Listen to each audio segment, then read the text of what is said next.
Mõned kadunud isikute juhtumid kulgevad tavapärast rada ja lahendatakse kiiresti. Nendel juhtudel kaob inimene ära ning kogutud tõendite abil leitakse ta mõne päeva jooksul üles ja viiakse tagasi oma pere juurde. Aga mõned juhtumid on palju keerulisemad, sest neis on ootamatuid pöördeid, mida keegi ei osanud ette näha ja väga tihti jäävad need aastateks või isegi aastakümneteks lahendamata.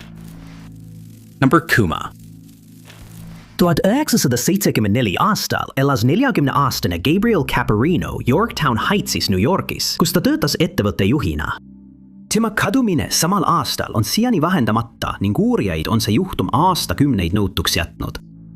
Gabriel töötas General Foodsi ettevõttes kohviosakonna juhina. Selles ametis sõitis ta 1974 aastal New Orleansi, kuid ta ei naasnud kunagi New Yorki ja teda pole sellest ajast saadik nähtud. Reis pidi kestma umbes nädala ning Intercontinental hotelli peatudes võttis Gabriel oma naise ja teismeliste lastega telefoni teel ühendust, et nendega sidet hoida. 7. märtsil rääkisid nad viimast korda ning ta ütles, et on kohe ööseks välja minemas. Ta ütles oma naisele, et sõidab Prantsuse kvartalisse, et kuulata džässmuusikat ning et ta hakkab sel ööl oma kohvreid pakkima, et järgmisel hommikul koju sõita. Pole teada, kas ta jõudis kunagi džässiklubisse, kuid kindel on see, et ta ei ilmunud järgmisel päeval oma lennule. Kui politsei tema hotellituba kontrollis, leidsid nad seest kõik tema isiklikud asjad, sealhulgas pagasi ja kingitused perele. Tema lennupilet oli samuti toas, kuid Gabrielis polnud jälgegi ega ka ühtegi vihjet selle kohta, mis temaga juhtuda võis. Uurimise esimesed 4 päeva olid viljatud, sest keegi ei olnud Gabrieli kadumisel eelnenud õhtul teda näinud. Kuid nagu sageli juhtub, ilmus vihje just siis, kui tundus, et juhtum jääbki lahendamata. 3 inimest, keda kõik kirjeldati kui hipisid, olid 20. eluaastates ja astusid New Orleansis Searsi poodi, kus nad valisid välja mõned riided ja kaamera, mida nad soovisid osta. Kuid kui nad üritasid maksta krediitkaardiga, märkas kassapidaja kohe, et midagi on valesti, sest nad üritasid maksta Gabrieli kaardiga. Kui neil küsiti isikut tõendavat dokumenti, näitas üks meestest talle Gabrieli Allstate'i kindlustuskaarti ja kassapidaja aksepteeris ostu. Kadunud mehe rendiauto leidi hiljem pargituna ühe kooli juures Spaini ja Ramparti tänavate ristmikul, võtmed endiselt nuku sees. Oli ilmne, et selle oli puhtaks pühkinud see, kes selle sinna jättis. Just sel hetkel muutus uurimine äärmiselt keeruliseks. Levisid kuulujutud, et Gabriel oli spioon ja et ta oli enne New Orleansi minekut võtnud oma palgast ette $19,000 ettemaksu. Samuti spekuleeriti, et ta pidas suhet mitme naisega, kuid hiljem selgus, et General Foodsi töötaja, kes oli varem töötanud FBI's, oli kõik need valed väited välja mõelnud ega selgitanud kunagi, miks ta seda tegi. Allikad ei näita, kas 3 inimest, kes kasutasid Gabrieli kaarti, kunagi üles leiti, kuid arvatakse, et nemad ei ole tema kadumise eest vastutavad. Tema perekond usub, et ta oli kuriteo ohver, kuid kuna rohkem teavet ei leitud, jääb Gabrieli juhtumi tõde endiselt saladuseks. Kõik, kellel on selle juhtumi kohta lisateavet, võivad võtta ühendust New Orleansi politseiosakonnaga numbril 504 821 2222. Gabrieli juhtumi number 1, MP 1711. Number 9. Kui 47-aastane Eric Campbell kadus 2024 aasta septembris Californias oma telkimispaigast, arvasid uurijad, et ta võis lihtsalt ära eksida ja leitakse lõpuks üles. Aga kõik see muutus, kui neile teatati, et tal oli vaid paar päeva varem kohtumine karuga. Eric on pärit Californiast Eurekast ning allikate põhjal pole teada, kas ta oli abielus või suhtes. Kuid on teada, et tal oli 2 koera ja kass, kellest ta väga hoolis. Ericul oli terviseprobleem, mis põhjustas talle krampe, kui ta ei võtnud ette nähtud ravimeid. Ja kui see juhtus, muutus ta tavaliselt segaseks ja desorienteerituks, mistõttu mõned inimesed usuvad, et tema kadumine oli tingitud meditsiinilisest episoodist. Selle aasta septembris jõudis Eric Patrick Creeki piirkonda Shelley Creeki kämpingu lähedale ja leidis sobiva koha oma laagli püstitamiseks otse maantee 999 äärest Del Norte maakonnas. Ta oli selles piirkonnas mitu korda varem telkinud, seega tundis ta matkaradu ja ümbrust väga hästi. Ta oli kaasa võtnud mõlemad oma koerad ja kassi ning helistas iga päev oma perele, et jagada nendega oma kogemusi looduses. Kuid 16. septembril ei võtnud ta nendega ühendust ja Erikust ei kuulnud enam kunagi midagi. Tema pere ütles politseile, et nad rääkisid temaga viimati sellel päeval veidi enne kella 8 õhtul ning kui nad ei suutnud temaga enam ühendust saada, otsustasid nad teda otsima hakata. Nad suundusid Patrick Creeki juurde ja leidsid tema laagriplatsi üles. Midagi ei tundunud olevat tavapärasest erinevat ning nad ei leidnud mingeid võitluse ega kuriteo märke. Tema autovõtmed, telkimisvarustus, juhiluba, raha ja sigaretid olid kõik alles, samuti ka tema mobiiltelefon. Tema sõiduk, Toyota kastiauto, leiti kapott lahti, mis viitas sellele, et tal võis olla mootoriga probleeme. Kui piirkonda läbi otsiti, leiti lähedal asuvast ojast saapajäljed, kuid kunagi ei selgunud, kas need kuulusid Eriku või mõnele teisele matkaajale. Kui teda ei õnnestunud leida, esitas tema perekond kadumisavanduse, lisades, et nad ei teadnud, kas tal olid ravimid kaasas. Tema lemmikloomad leiti hiljem kõik tervetena üles ja toimetati perele tagasi ning siis avaldasid nad, et Erik oli vahetult enne kadumist rääkinud karu peletamisest. Karu lähenes piirkonnale koos 2 pojaga, kuid Erik suutis nad minema peletada, visates nende pihta kive. Siiani pole teada, kas karud tulid tagasi ja kas nad olid Eriku kadumise eest vastutavad. Erikul on sinised silmad, pruunid juuksed ja ta on umbes 170 centimeetrit pikk. Ta kaalub umbes 150 naela ja teda nähti viimati tumerohelise võrkkangast riietuse ja kõndimisjalanõudega. Kõiki, kellel on selle juhtumi kohta lisainfot, palutakse võtta ühendust Del Norte maakonna šerifi bürooga numbril 707 46 44 191. Number 8. Mõned kõige šokeerivamad kadunud isikute juhtumid on need, kus lähedaste ütlustes avastatakse vastuolusid, nagu juhtus Edward Sprinkle Tubbs Junioriga, keda pole nähtud alates 9. juunist 1981. Sel ajal töötas Dubs Hayes Williams Incorporatedis, mis oli avalike suhete ettevõtte Madison Avenue New Yorgis asepresidendina. Tõenäolisel päeval lahkus Dubs oma kontorist umbes kell 17.05 ja teda nähti hoonest välja kõndimas ilmselt teiste firma töötajate poolt. Järgmisel pärastlõunal pidi ta osalema lõunasöögi kohtumisel, kuid vastupidiselt oma tavapärasele käitumisele ei ilmunud ta kohale. Tema ülemus muutus kohe murelikuks, kuna Edward oli tuntud oma täpsuse ja professionaalsuse poolest. Nii kuulutatigi Edward kadunuks. 3 aasta jooksul, mil ta oli ettevõttes töötanud, polnud ta kunagi hilinenud ega ühtegi kirjutamistähtaega maha maganud. Seetõttu tekitas tema järsk kadumine palju muret ning politsei alustas kohe uurimist. Uurimine suunas politsei ootamatusse suunda. Edward osutus äärmiselt põhjalikuks ja organiseerituks inimeseks, mis tegi asjaolu, et tema 2 koera leiti tema korterist järelevalveta veelgi murettekitavamaks. Samuti avastati, et oli andnud oma auto kasutada oma koos elavale poissõbrale Michaelile, kuid Edwardi ülemus ütles hiljem, et Edward oli enne kadumist plaaninud selle suhte lõpetada. Mõned inimesed usuvad, et Michaelil oli Edwardi juhtumis oma roll, kuid seda pole kunagi tõestatud. Michael väitis, et ta viis Edwardi 9. juunil Betheli rongijaama ja rääkis temaga samal päeval kell 16.00 telefonis. Ta pidi tagasi tulema umbes kell 19.30, kuid ei olnud jaamas, kui Michael talle järele läks. Mitmed inimesed teatasid, et nägid Edwardit rongis, kuid nad ei suutnud meenutada, kus ta maha läks või mis kell nad teda nägid. Tema auto leiti pärast kadumist 2 korral hüljatuna ning Michael tunnistas hiljem, et võltsis Eriku allkirja, et mõned tema tšekid rahaks teha.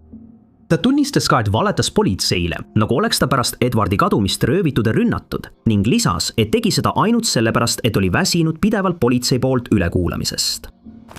Pärast seda intervjuu lahkus Michael osariigist ja reisis New Yorki ning 6. juulil leidis üks inimene Grand Central Terminalis Michaeli nahast kotti, milles oli arveraamat ning avastati, et Edwardi kodust oli kadunud mitu väärtuslikku eset. Arvatakse, et Michael müüs need esemed, sealhulgas portselani ja mõned mööbliesemed, kuid kunagi ei suudetud tõestada, et just tema oli vastutav. Ja tänaseni on see mõistatus, kas Edward kadus Connecticutis või New Yorgis, kuid on teada, et keegi kasutas tema krediitkaarti, et broneerida juulis lend New Yorgist Los Angelesse.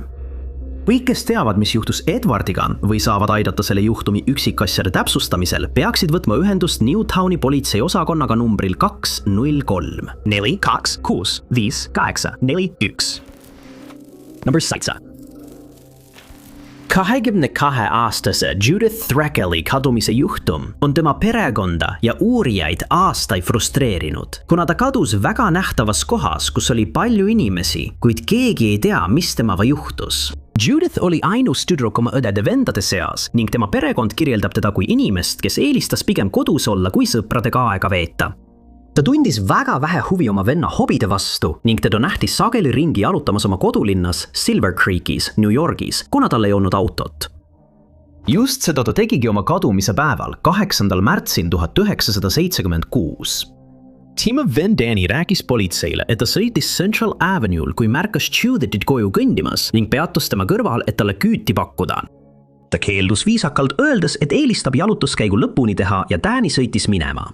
Ta oli just teinud Anderson Lee raamatukogus. See oli tema kodust Jekyll Avenue'l umbes 2 kvartali kaugusel, kuid ta ei jõudnudki sinna. Hiljem samal õhtul lutus tema perekond murelikuks, kuna ta ei suutnud teda leida ning nad andsid tema kadumisest teada Silver Creeki politseijaoskonnale, mida enam ei eksisteeri. Mitmedeni, kui Danny talle küüti pakkus, kuid tundus, nagu oleks ta lihtsalt õhku haihtunud. Kui tema juhtumis edusamme ei tehtud, palkas tema perekond eradetektiivi, kes otsis rohkem vihjeid, kuid jäi tühjade kätega. Järgnenud aastatel hävitati Judithi algne toimik, kui politseijaoskond lõpetas tegevuse ning eradetektiivi nime teadis ainult üks pereliige, kes on nüüdseks lahkunud. Tema juhtum jõudis lõpuks Chautauqua maakonna šerifi büroo tähelepanu alla ning tema juhtumi kohta leiti hiljem dokument ühe teise, mitte seotud mõrvajuhtumi kaustast. Uurijad on öelnud, et soovivad väga rääkida kallurijuhiga, kes viibis piirkonnas Judithi kadumise ajal. Nad sooviksid samuti küsitleda Creeki, kes töötasid Silver Creeki politseis, samuti erauurijad, kes tema juhtumiga tegeles, kuid seni pole see õnnestunud. Aastate möödudes on Judithi pere nüüdseks lahkunud, kuid tema alles jäänud sugulased soovivad meeleheitlikult teada saada, mis temaga juhtus ning nad on palunud, et kõik, kellel on uut teavet, võtaksid ühendust politseiga. Kui teda viimati nähti, kandis ta hakivärvis särki, teksaseid, sinist kampsunid, tumesinist seemisnahast mantlit ja pruune saapaid. Tal on pruunid juuksed ja sinised silmad, ta oli tol ajal 5 jalga 11 tolli pikk ning kaalus 130 naela. Kui teil või kellelgi teie tuttavatest on aimu, kus Judith võib olla, palutakse teil võtta ühendust Chautauqua maakonna šerifi bürooga numbril 716-753-4232. Tema juhtuminumber on MP93325. Number 6. 2 inimest on arreteeritud 34-aastase Philip Madlocki kadumise juhtumis ning kahjuks kahtlustatakse, et ta sattus kuriteo ohvriks ja ei ole enam elus. Ta kadus oma kodulinnast Lincolnis, Nebraskas 2017 aasta juunis ja teda pole sellest ajast saadik leitud. 28. juunil samal aastal lõpetas Philip ootamatult suhtlemise oma sõprade ja perega, mida nad pidasid väga ebatavaliseks. Ta oli eelnenud nädalatel teinud mõningaid murettekitavaid märkusi ning kui ta ei jõudnud koju nagu plaanitud, hakkas tema pere tema heaolu pärast muretsema. Tema vend esitas kadunud isiku kohta avalduse 10. juulil, kuna selleks ajaks polnud ta juba peaaegu 2 nädalat ühendust võtnud ja keegi tuttavatest ei suutnud teda leida. Politseid teavitati, et enne kadumist oli Philip öelnud, et ta kardab oma elu pärast. Tema perekond lisas, et pärast Dominikaani vabariigist naasmist hakkas tema käitumine muutuma. Ta rääkis neile, et reisi ajal kohtus ta ühe naisega ja kummalisel kombel otsustas ta talle raha saata, et naine saaks osta maja. Kuid kõige rohkem tegi neile muret see, et Philip oli laenanud $2000 jõuguliikmetelt Californias ja tal ei olnud enam raha, et neile oma võlga tagasi maksta. Tagasi tulles uskus ta, et nad tulevad teda otsima ja seetõttu otsustas ta leida koha, kus varjuda. Ta palus oma endiselt tüdruksõbralt, kas ta võiks mõnda aega tema juures elada, kuna ta kartis, et tema elu võib lõppeda. Ja ta lisas, et oli saanud oma telefonile kummalisi tekstisõnumeid tundmatutelt numbritelt. Sõnumites olid fotod tema vanast majast, mis tekitasid talle palju ärevust. Sel ajal ähvardas teda ühe naise perekond, kes väitis, et Philip on tema lapse isa, mida ta kategooriliselt eitas. Uurimise tulemusena jõudsid politseinikud järeldusele, et Philippi kadumise eest vastutavad 2 meest, Dominic G. Aguirre ja Paul A. Clark, ning nad saadi kätte ja võeti vahi alla. Teooria kohaselt õnnestus neil Philip üles leida, pärast mida nad ründasid teda tema tasumata võla pärast. Arvatakse, et teda transporditi mitmesse kohta ja pärast tema elu lõpetamist viidi Philippi keha talusse, kus üritati kuritegu varjata. Kahele kahtlusalusele esitati süüdistus esimese astme kallaaletungis ning vastavalt ka inimröövi katses, kallaaletungis ja relvadega seotud süüdistustes. Aguirre tunnistas end süüdi ja Clark ei vaielnud süüdistusele vastu. Mõrvaga seotud süüdistused mõlema mehe vastu tühistati hiljem, kuna ei leitud tõendeid, et nad oleksid Philippi elu lõpetanud, kuid nad mõisteti siiski 60-80 aastani vanglasse. Nad avaldasid ka kõne all oleva talu asukoha ning seda otsiti läbi, kuid tulemusteta. Philippe on endiselt kadunud ja tema perekond igatseb meeleheitlikult tema juhtumile lahendust. Nad on palunud, et kõik, kellel on lisainfot Philippe'i juhtumi kohta, võtaksid ühendust Lincolni politseiosakonnaga numbril 402 441 7718. Number 5. 25-aastane Chelsea Coe on üks mitmest naisest, kes kadus Lõuna-Ohio piirkonnas 2017 aastal.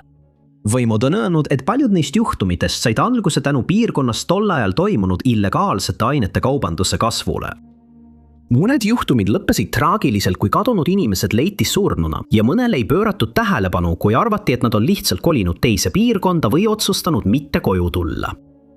Vahetult enne seda, kui Chelsea kaduma läks, kaotas ta oma isa, kes suri pärast illegaalsete ainete tarvitamist.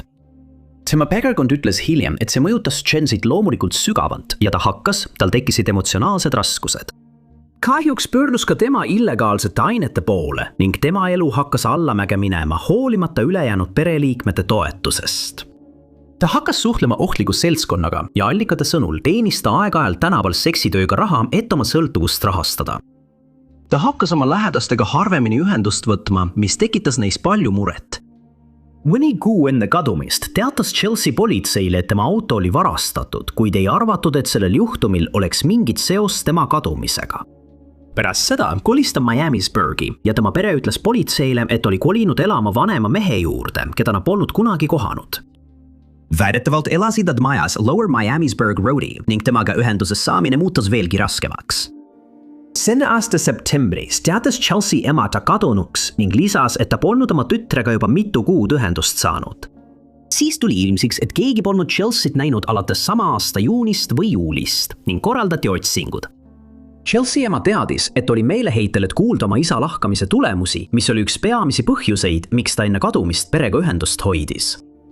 Septembris saabusid need tulemused lõpuks ja tema ema püüdis temaga ühendust võtta, kuid ei saanud vastust. Kuna Chelsea oli 6. naiseks, kes sellel alal 18 kuu jooksul kadus, võtsid politseinikud tema juhtumi tõsiselt ja otsustasid rääkida mehega, kellega ta koos elas. Tema nime pole avalikustatud, kuid on teada, et ta muutus uurijate suhtes koostöövõimetuks, kuigi arvatakse, et ta tegi seda seetõttu, et oli seotud narkootikumidega. Samuti on teatatud, et huvipakkuv isik on tuvastatud, kuid tema nimi on avalikkuse eest varjatud seni, kuni Chelsea juhtumi uurimine jätkub.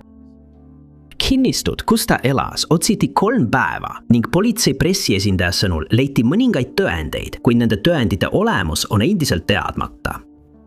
Selles juhtumis on tekkinud mitu teooriat, sealhulgas oletus, et Chelsea oli sarimõrvari ohver, kes tegutses tol ajal piirkonnas.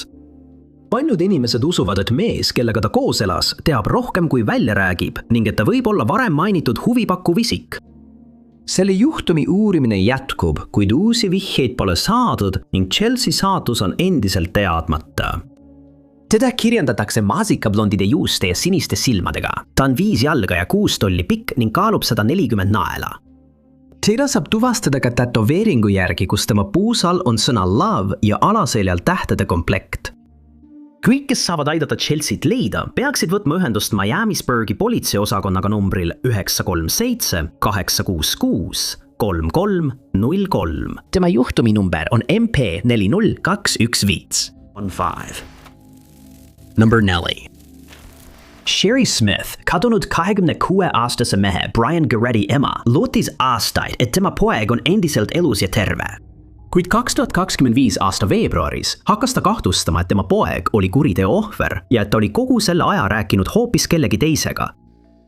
2018. aasta juunis elas Brian Longviews Texases, kui ta äkitselt kadunuks jäi. Andikad erinevad konkreetse kuupäeva osas, kuna mõned väidavad, et teda nähti viimati 2017 aasta detsembris, samas kui teised ütlevad, et teda pole nähtud alates 2018. aasta juunist. Kummalisel kombel elasid nii tema kui ka tema pere kõik Longviews, kuid nad ei näinud Brianit kunagi ja suhtlesid temaga ainult e-posti teel. Ta andis aeg-ajalt endast märku ja ütles, et otsustas mõneks ajaks madalat profiili hoida, kuid sõnumid ei selgitanud kunagi, miks ta arvas, et see on vajalik.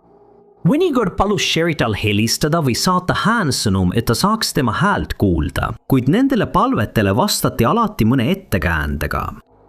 Aja jooksul hakkas Sherry kahtlustama, et midagi on valesti ja pärast 2 aasta pikkust meilivahetust oli ta veendunud, et keegi teine kirjutab talle ning et Brian on kas suurtes raskustes või on langenud kuriteo ohvriks. Sõnumites kasutati slängisõnu, mida Brian tavaliselt kunagi ei kasutanud. Lauseehitus tundus kummaline ja tema vastused muutusid 2 aasta jooksul, mil nad suhtlesid üha üldisemaks. Ta vältis isiklikele küsimustele vastamist ja hoidus mälestustest rääkimast, millest Sherry juttu tegi.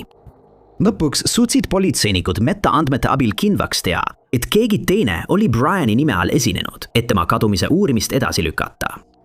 Nüüd arvatakse, et Brian kaotas oma elu kuriteo tagajärjel. 2018. aasta juunis ning tema kadumise eest vastutasid 4 inimest: Derek Pope, David Thompson, Joey Rogers ja Caitlin Chen Scarrett.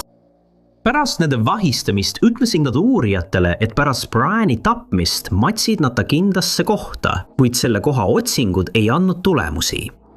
2025 aastal leiti põlema pandud sõidukist inimjäänused ning tuvastati, et auto kuulus ühele süüdistatavatest. Koha pealt leiti ka labidas ja 2 terariista ning avastati lagunemise märke.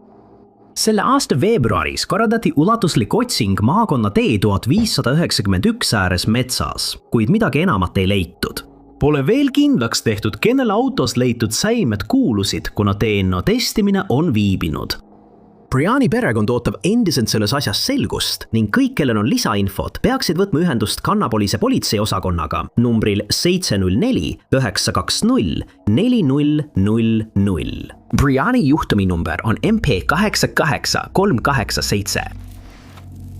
Number 2.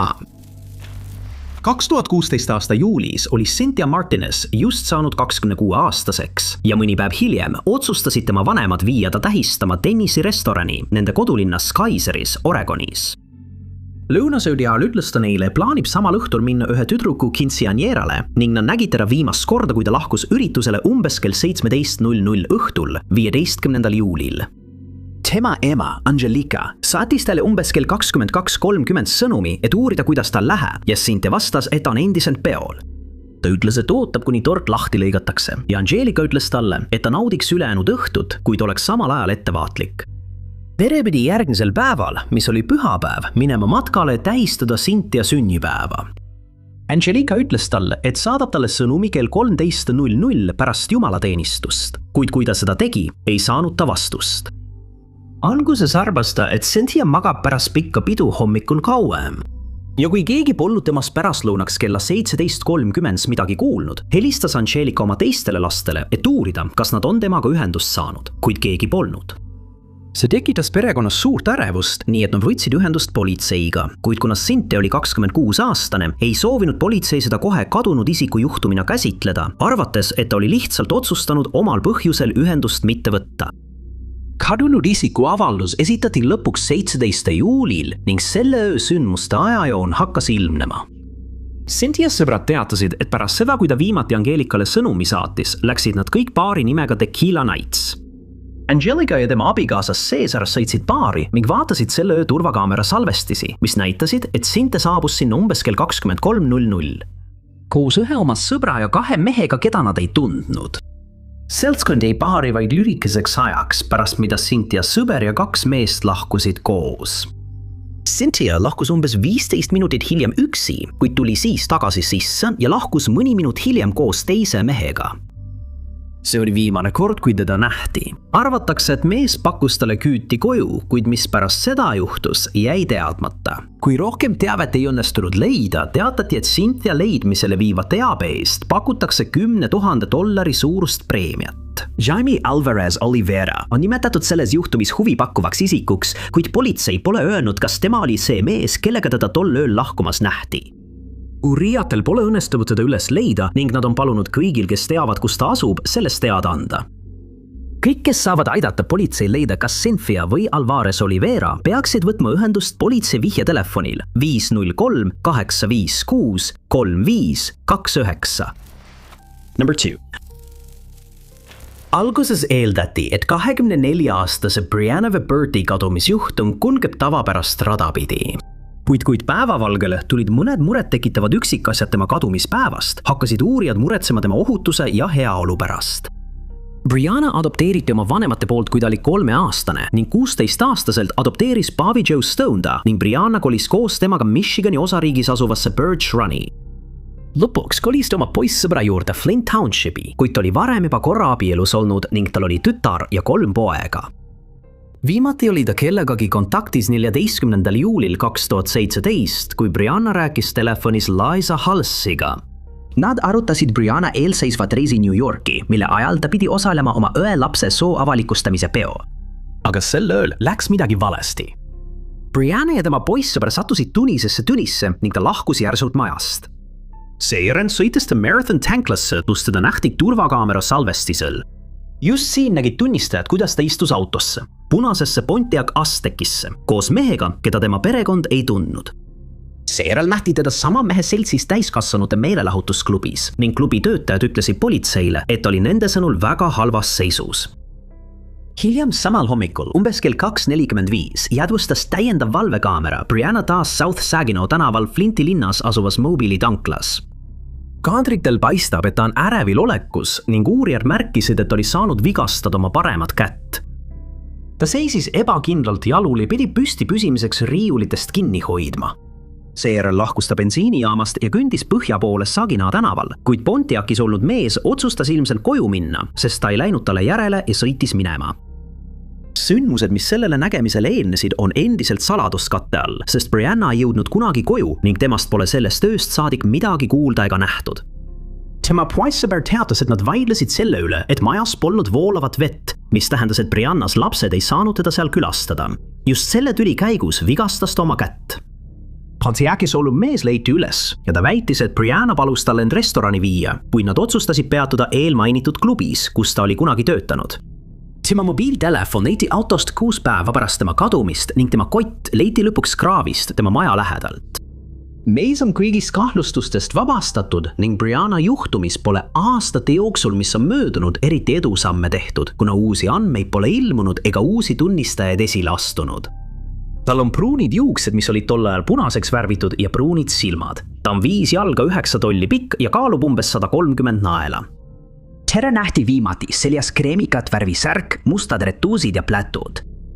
Kõigil, kes teavad, kus Brianna võiks olla või mis temaga juhtus, palutakse võtta ühendust Flint Townshipi politseiosakonnaga numbril 810 603 250.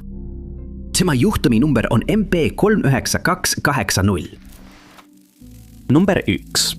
31-aastane Cecilia Cabrera on kadunud Lemorist, Californiast alates 9. juunist 2016. Ja kuigi tema abikaasa on tema elu lõpetamise eest süüdi mõistetud, jääb tema juhtum osaliselt lahendamata, kuna teda pole kunagi leitud. Tema juhtum algas väga häirival moel, kui California osariigi patrull sai kõne, et Gosheni lähedal asuvas viljapuuaias põleb sõiduk. Lõpuks tehti kindlaks, et tegemist oli Cecilia tumeda halli Chevrolet Malibuga, kuid temast ei leitud sõidukis ega selle ümbruses ühtegi jälge. Hiljem leiti turvakaamera salvestis, kus Cecilia lahkub Tachi Palace Casinos Lemores vahetult enne kella 1 öösel samal hommikul. Kui temaga ei õnnestunud ühendust saada, avati kadunud isiku juhtum ning politsei hakkas otsima vihjeid, et selgitada, mis temaga juhtus ja miks tema auto just sealt leiti. Järgnes keeruline sündmuste jada. Tuli ilmsiks, et Cecilia oli oma abikaasast juba mitu aastat lahutatud ja abiellunud teise mehega, kelle nimi oli Francisco Valdivia. Kummalisel kombel nad ei elanud koos, sest Francisco oli suhtes teise naisega. Cecilia teadis sellest kokkuleppest, kuid näis, et tal sai mõõt täis ja ta ütles sõbrale, et mõtleb abielu lõpetamisele. Kuid ta ütles ka, et oli sellest Valdiviaga rääkinud ja et too keeldus tal lahkuda lubamast. See sama sõber ütles, et Cecilia ja Valdivia olid tol õhtul koos kasiinos käinud, mis oli väga ebatavaline, sest nad ei käinud kunagi koos õhtuti väljas. Veelgi rohkem muret tekitas asjaolu, et ta oli saanud ähvardavaid telefonikõnesid juba mitu nädalat enne oma kadumist, kuigi ta ei öelnud, kellelt need olid. Uriimise käigus selgus, et Valdivia oli seotud illegaalsete ainete kaubandusega ning ta arreteeriti. Ta väitis, et tal ei olnud tema kadumisega mingit seost, kuid hiljem tuli välja, et see oli vale. 6 kuud pärast Cecilia kadumist võeti Valdivia ja tema teine naine Rosalina Lopez vahi alla ning neid süüdistati tema tapmises. Siis tuli välja, et ta kasutas Ceciliat vaid vahendina riigis viibimiseks, mis selgitas tema keeldumist lahutusega nõustamast. Kuigi nad keeldusid avaldamas kogutud tõendite üksikasju, teatas politsei, et Cecilia tapeti tõenäoliselt seoses tema suhtega Valdiviaga. Valdivia mõisteti süüdi tapmises ja süütamises ning talle määrati eluaegne vanglakaristus.